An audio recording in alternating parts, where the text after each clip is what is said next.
Okay, let's dive right into this explainer and tackle that visceral freeze response so many of us get when we're asked for a favor. You know the exact feeling I'm talking about, right?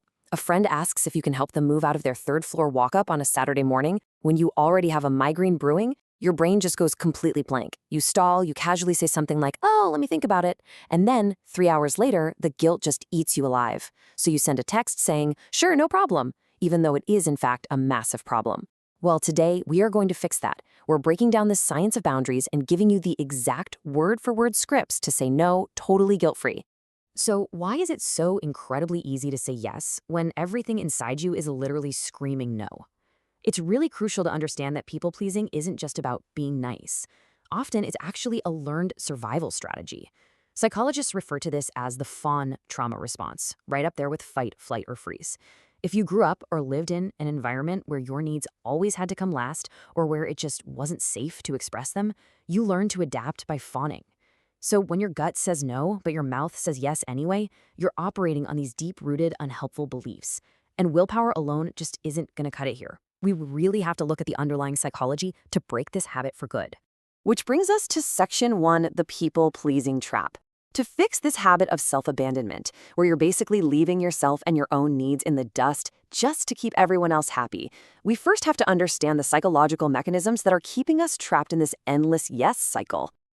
A lot of times, we fall victim to what cognitive behavioral therapy calls cognitive distortions. Basically, these are irrational thinking patterns playing on a continuous, exhausting loop in your mind.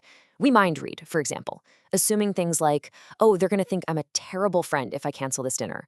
Or we catastrophize, projecting out to the absolute worst-case scenario, thinking if I say no to this extra work, I am definitely getting fired and losing everything. Naming these distortions actually creates a sort of psychological distance.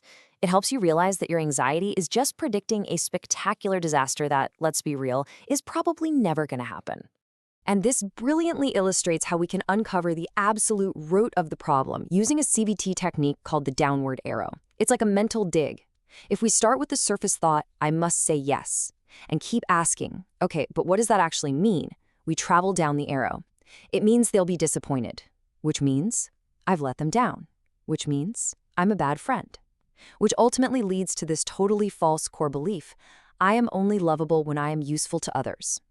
Once you expose that core belief to the light, you immediately realize it's a complete lie.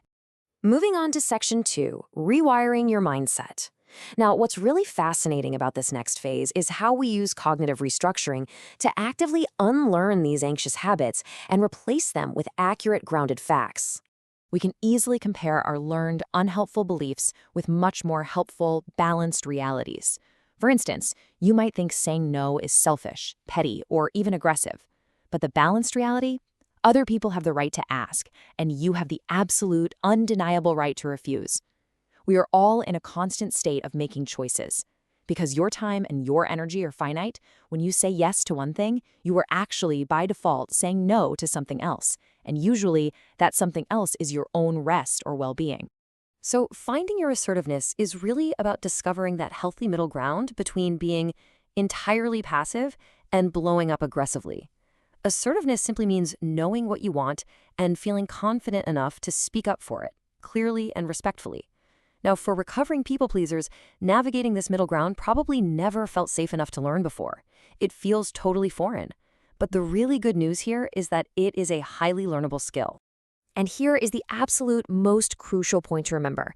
You are refusing a request, not rejecting a person.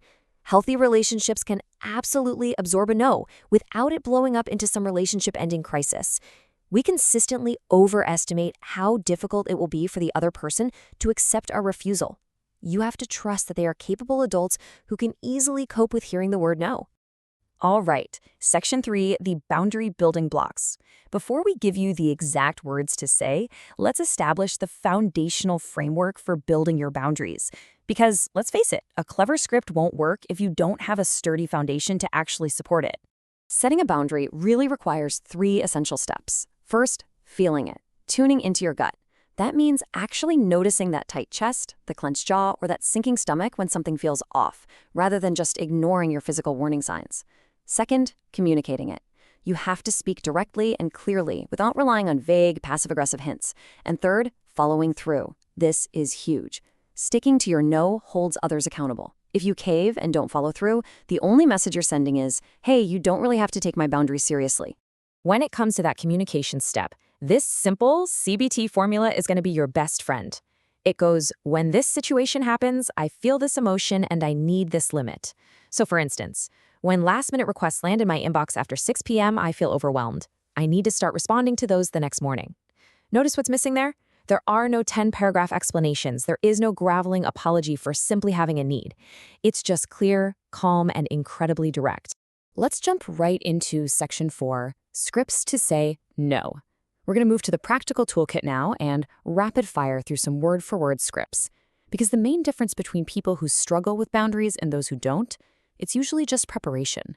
If you rehearse these, your brain doesn't have to scramble and improvise under pressure. Work is often where the stakes feel the highest, so you need phrasing that is firm but still highly professional. Try the capacity redirect. When your boss hands you a massive new task, you say, I want to do a really good job on this. Right now, I'm finishing Project X. Which one should I prioritize? This shows you're deeply committed and aware of your capabilities, but it firmly hands the priority management right back to your boss, maintaining your boundaries without flat-out refusing to do the work. Now, for peers and clients, you have a bit more flexibility. A great tool for coworkers is the partial yes. You could say, I can't help with the whole project, but I can review your draft on Friday if that's useful. For clients who are asking for free work or pushing scope creep, you pull out the professional no. Simply state, that falls outside the scope of our current agreement. I'm happy to put together a proposal for it as a separate project. This protects your time while keeping the door wide open for future, paid collaboration. Now, family is uniquely complicated because, well, they're the ones who taught you your communication habits in the first place. With family members, offering elaborate reasons just opens up a negotiation. If you say you can't come because of a schedule conflict, they will immediately try to solve that schedule conflict for you. So delivering an explanation-free no, like simply saying, that doesn't work for me, is your absolute strongest move. It is a complete sentence, full stop. Moving on to friends. Look, real friendships can handle a no. And if they can't, honestly, that's incredibly valuable information worth having about that friendship. With friends, you can easily maintain warmth while holding your ground. Try using a standing boundary for those recurring requests, saying calmly, I love hanging out, but Sundays are my recharge days. I'm keeping those entirely open. It's soft and loving in tone, but absolutely unambiguous about your limit. Okay, Section 5, Surviving the Pushback. Let's see how this builds your resilience when people inevitably push back against your new rules. Because saying no is really only half the skill. The other half is holding your ground when the resistance comes knocking. I absolutely cannot emphasize this enough. No is a complete sentence. I'll say it again. No is a complete sentence. You do not owe anyone a sprawling justification for declining a request. The more detailed your reason, the more ammunition you are giving someone to argue with. If someone gets angry, you just have to remember that their anger is about their own thwarted expectations. It is not about your boundary. If they do push, you've got 3 primary survival techniques. First up, the broken record. Just calmly repeat your refusal in slightly different words without escalating things. Just restate it. Second is the pause. Just let the uncomfortable quiet sit there. Don't rush to fill that silence with a better excuse. Let the silence itself communicate that your decision is final. And finally, we have the empathy sandwich. The empathy sandwich is incredibly effective in professional settings where you really need to preserve the working relationship. You acknowledge their feelings, you state your boundary, and then you redirect. It sounds a bit like this. I can see this is incredibly important to you, but I can't take it on right now. Have you tried asking this other department? It's deeply empathetic, but it firmly closes the door on your involvement, keeping your boundaries perfectly intact without burning any bridges. So, the very next time you feel that overwhelming urge to people please, I want you to pause and ask yourself this vital question. Is this choice aligned with my values, or is it driven by fear? People-pleasing is almost always a values conflict, where you're acting as if other people's comfort is somehow more important than your own well-being.